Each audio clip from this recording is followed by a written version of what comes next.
Welcome to my world, everyone. This is Like It or Not with Michael Lane, and Michael Lane is who I be. I'm back here in the Hood Dungeon. It's good to be back in the Hood Dungeon. But I got something to talk about. That's why. Every time you see me here in the Hood Dungeon, you know what's going down. Check it out. I'm going to take you to Northern California, if you don't mind. Carondelet, I believe that's how you pronounce it. Carondelet High School. It's a high school for girls, and it's a private school. They made the news because they had to issue an apology. And they issued an apology because of they made an announcement. To celebrate Black History Month, we're going to serve we're going to have a nice little lunch menu for you. So we're going to serve fried chicken, cornbread, and watermelon. Now that upset parents and some students, because some students went to the parents and they told the parents, and parents got upset and they went to the news media, and to the local news media, and then it hit all around the country. And so they said, how dare you have to create a menu for Black History Month, fried chicken, cornbread, and watermelon. Now, I believe there's the University of San Francisco, Dr. James Taylor. He's from the University of San Francisco. Now, he said now chicken, watermelon, collard greens, these are stereotypes. And it's birthed from the South. It's the Southern South stereotypes where nigger was invented, the word nigger. And so he also said that it doesn't represent anything positive or any accomplishment of heroism or anything like that regarding the black race, but it is degradation. It represents degradation, and it represents stereotypes. Okay, I'm going to break it down this way. I tried to tell you guys, all right? Now, I understand the racial connotation with watermelon and blacks. There's a racial connotation. I understand that, but that was back in the 60s. We have these far-left liberals that got us so angry and so ready to jump on anything that we can't have fun. And somebody said the racial connotations of that is just horrible. But we always talk about how us conservatives are going right back to the 60s. No, you are. You're back in the 60s. You're back talking about the slavery days. Let me remind you, this is 2014, and it's gotten much better. Let me tell you something. This is why I say this. This is getting ridiculous. Now we can't talk about food. Because don't forget, these are the same lame brains, the lame brain liberals that turn around and say you can't say Chicago because Chicago is racist. Guess what? Unfortunately, I'm in Chicago. This is making me sad. It's getting worse and worse by the second. Somebody told me, don't do anything, don't do a story on this. Don't talk about this because I know what you're going to say. You're going to lick the butt of the white man. And that stopped me in my tracks. I said, I'm going to make a video. And I was going to do it anyway. But this is it. This is how sad it is. We have not moved up.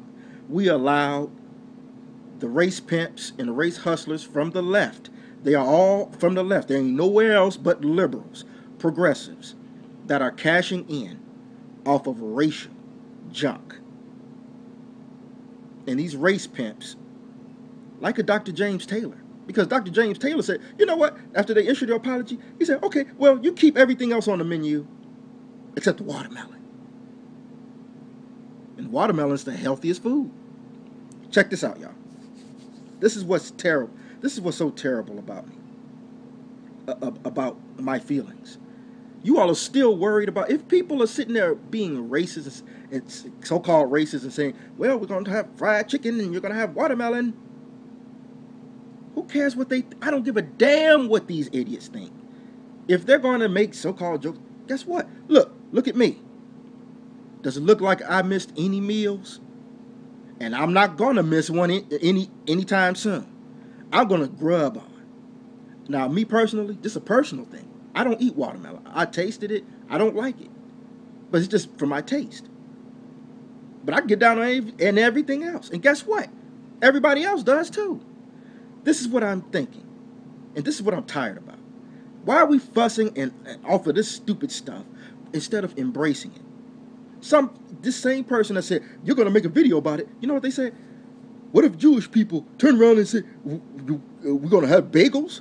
If we celebrate Italians, are we going to have pasta? Yeah. You know why? Because they embrace it. They embrace every bit of their culture and their being. What's wrong with black people standing up saying, hey, look, I love soul food? Because one time when I went to Inglewood, yes, Inglewood in Chicago, one of the worst areas. Me and TJ, co-host of my show, TJ and we went to a restaurant where they served soul food, and it almost fell out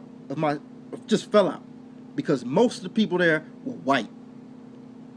Then you had some Asians there.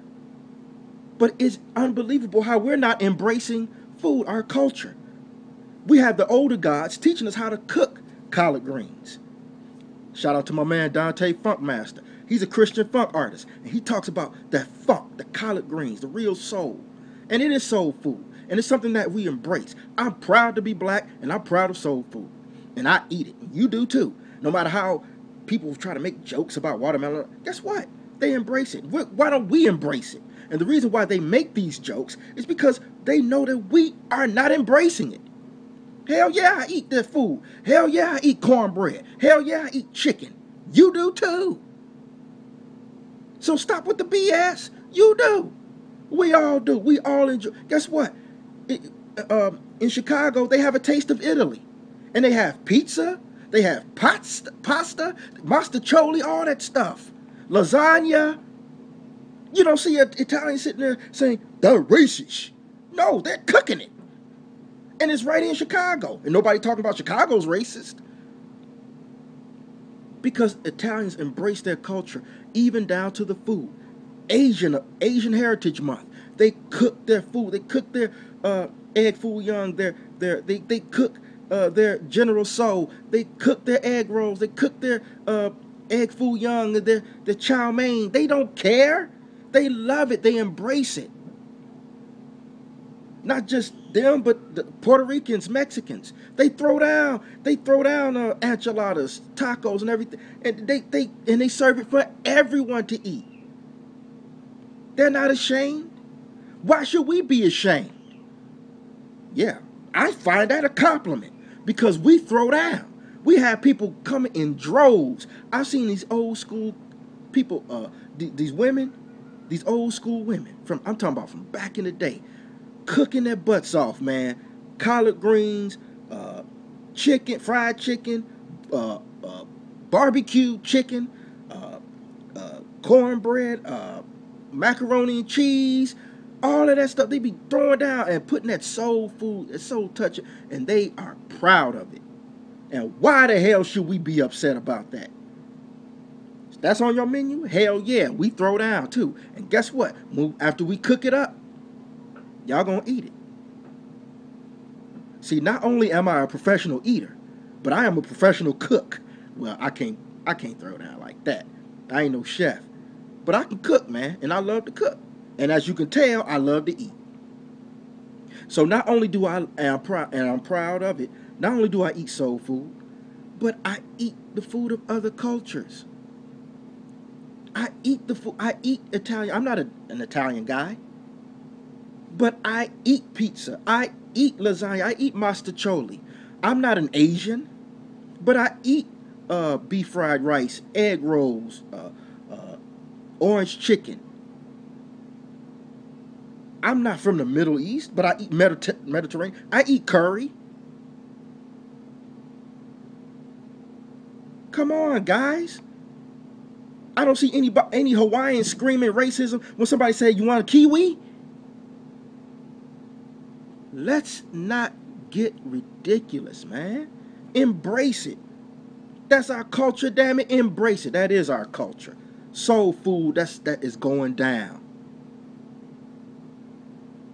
Stop worrying about what other people say and think. Fuck them. And if you want to listen to these race pimps, then you're the dummy. You're the dumbass. Well, call it bread. It's food, man. Out of all this stuff that's going on where people are getting murdered, there's this gentleman in Texas that got murdered who was married to a white woman, killed near Jamesburg down in Texas. And they say he died of a drug overdose, but yet his ears was cut off and his eyes and his teeth. And you worrying about collard greens and watermelon. There's the knockout game where white people are getting knocked out for absolutely no reason. And you're worried about. There's racism on both sides. And we're worried about watermelons. Embrace it. Embrace it. That's who you are. That's our culture. If other cultures in race and color can embrace their each and every part of them, including their food, why don't we do the same? Damn, like it or not.